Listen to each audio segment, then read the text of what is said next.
દીવમાં મૃતકોના નામે નકલી દસ્તાવેજો ઊભા કરી પોર્ટુગીઝ પાસપોર્ટનું કૌભાંડના આરોપી ઝડપાયો। દીવ ઘોઘલાના જીતેન્દ્ર બારિયા અને તેમની પત્ની વિરુદ્ધ પોલીસે એફઆઈઆર નોંધી। જીતેન્દ્ર બારિયાની ધરપકડ કરાઈ। તેમના બાળકોના ડોક્યુમેન્ટમાં પણ છેડછાડ કરી હતી। દીવ પોલીસે નકલી ડોક્યુમેન્ટના આરોપમાં ઘોઘલાના રહેવાસી જીતેન્દ્ર બારિયા અને તેમની પત્ની વિરુદ્ધ પોલીસે એફઆઈઆર નોંધી જીતેન્દ્ર બારિયાની ધરપકડ કરી તેમના બાળકોના ડોક્યુમેન્ટમાં પણ છેડછાડ કર્યા હોવાનું બહાર આવ્યું।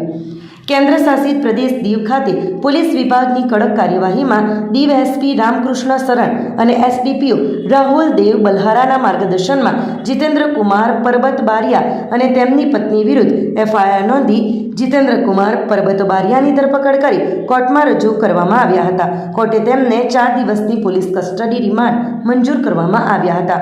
દીવ પોલીસે આરોપી જીતેન્દ્ર બારિયા અને તેમની પત્ની વિરુદ્ધ મૃતક મહિલા શીલા સુંદરગી બીકા જે જન્મથી જ પોર્ટુગલ નાગરિકતા ધરાવતા હતા, જેના દસ્તાવેજનો છેતરપિંડી કરી ઉપયોગ કરવા બદલ એફઆઈઆર નોંધી છે, જેને લઈ ચંદ્રકાલા લાલજીભાઈ જે જીતેન્દ્ર કુમાર બારિયાના પત્ની છે, જે સ્વર્ગસ્થ શીલા સુંદરગી બીકાની ઓળખ ધારણ કરી અને ગેરકાયદેસર રીતે પોર્ટુગલ ડોક્યુમેન્ટ બનાવી અને પોર્ટુગલ નાગરિક બન્યા હતા। પોલીસ દ્વારા તપાસ કરતાં જાણવા મળ્યું કે 1990માં મૃત્યુ રજિસ્ટરમાં શીલા સુંદરગી બીકાના રેકોર્ડમાં છેડછાડ કરી ગેરકાયદેસર ફેરફાર કરવામાં આવ્યા હતા અને ચંદ્રકાંત જીતેન્દ્ર બારિયા દ્વારા શીલા સુંદરગી બીકની ઓળખ ધારણ કરવામાં આવી।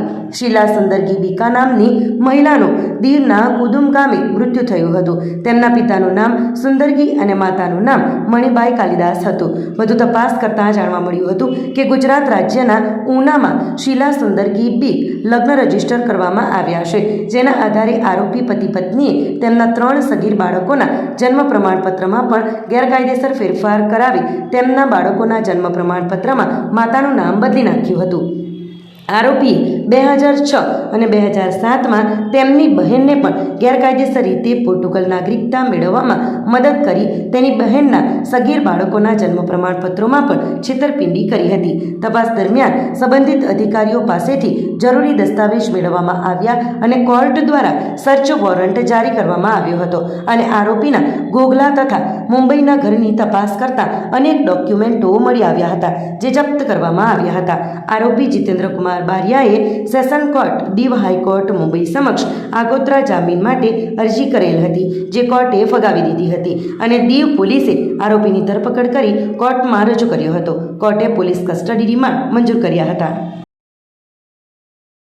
Last year Diu police station में एक इन्फॉर्मेशन प्राप्त हुई थी, जिसमें ये था कि डॉक्यूमेंट्स की फोर्जरी करके कुछ लोगों ने अपने और अपने परिवार के डॉक्यूमेंट्स चेंज करते हुए, गवर्नमेंट रिकॉर्ड्स में चेंज करते हुए फेक पोर्चुगीज़ पासपोर्ट प्राप्त कर लिया।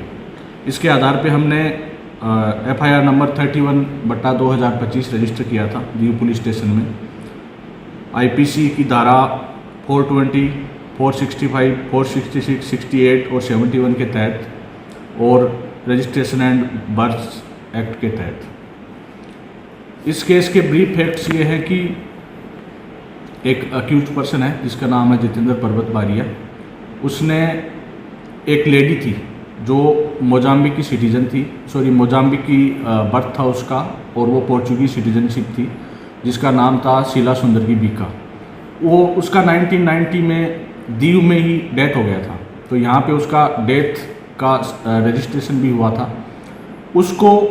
उसने क्या किया कि उस लेडी का, शीला सुंदरगी बीका का जो आइडेंटिटी था उसको चुरा के अपनी बीवी का नाम उसके नाम पे कर लिया। बेसिकली उसकी बीवी का नाम जो चंद्रकला था उसका नाम चेंज कर लिया, उसने उसको अपनी बीवी बना लिया।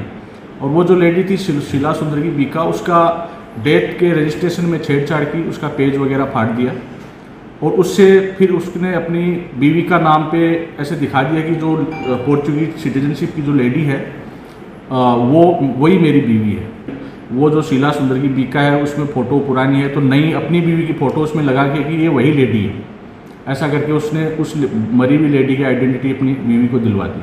और उसके आधार पे उसने अपनी वाइफ जो ओरिजिनली चंद्रकला जिसका नाम था उसको पोर्चुगीज सिटीजनशिप दिलवा दी। इस आधार पे उसने अपनी वाइफ को और 5 बच्चों को पोर्चुगीज सिटीजनशिप दिलवा दी। तो टोटल मिला के 8 लोगों को इस पूरे स्कैम के अंदर उसने पोर्चुगीज सिटीजनशिप दिलवा दी। उसके साथ ही साथ में उसने चाहा कि मुझे खुद भी पोर्चुगीज सिटीजनशिप मिल जाए। इसके लिए उसने अपने जो उसकी पुरानी आइडेंटिटी थी, नाम था जितेंद्र पर्वत बारिया, उसमें पहले से उसके खिलाफ कई सारे पासपोर्ट के और ऐसे केसेस रजिस्टर्ड थे और भी मर्डर वगैरह के केसेस रजिस्टर्ड थे। तो उसको इसमें मिलने की में दिक्कत हो रही थी पोर्चुगीज सिटीजनशिप। तो उसके लिए उसने सोचा कि इस आइडेंटिटी को मिटा के दूसरी एक आइडेंटिटी क्रिएट कर लेते हैं। इसके लिए उसने जय कुमार बारिया के नाम से अपना पुराने नए डॉक्यूमेंट तैयार करवाए बॉम्बे से। एक है जिसमें उसने फेक तरीके से पोर्चुगल सिटीजनशिप दिलवाई, एक है जिसमें इसने फेक तरीके से अपनी खुद की आइडेंटिटी चेंज कर ली, नया नाम, नया आधार कार्ड, नया driving licence, double triple voter ID card में नाम, ये सब चीज़ों को हम दोनों अलग अलग तरीके से जांच कर रहे हैं और हम इसके लिए डॉक्यूमेंट्स को सीज किया हुआ है। हमने FSL की भी हम मदद ले रहे हैं और एक्सपर्ट्स की भी मदद ले रहे हैं। तो इस मैटर में हम जितना कुछ भी कर सकते हैं वो कर रहे हैं। उसके साथ ही जो भी इसमें आगे जो डिटेल्स निकल कर आती हैं वो हम आपके साथ शेयर करेंगे। देखो, अभी हमने इसको जो मेन एक्यूज्ड है, क्योंकि इसने ही पूरा ये गेम रचा था, बाकी जितने भी लोग हैं जिसने वो तो सब पोर्चुगल चले गए या UK चले गए, जो यहाँ पे है ही नहीं है अभी। तो अभी हमने इस मेन एक्यूज्ड को ही अरेस्ट किया है। इसके स्टेटमेंट के बेसिस पे और लोगों के नाम निकल के आ रहे हैं, और लोगों के डॉक्यूमेंट्स निकल के आ रहे हैं। तो वो अंडर इन्वेस्टिगेशन, जब हमें ज़रूरत महसूस होगी उस हिसाब से हम आगे की कार्रवाई करेंगे, अरेस्ट करेंगे। આપણી સંકલ્પ ન્યૂઝ ચેનલને સબસ્ક્રાઇબ અને લાઇક કરો, બેલ આઇકન દબાવો જેથી આવનાર ન્યૂઝ અપડેટ્સની નોટિફિકેશન આપના મોબાઈલ પર સૌથી પહેલા પહોંચે. Like, subscribe and share the video.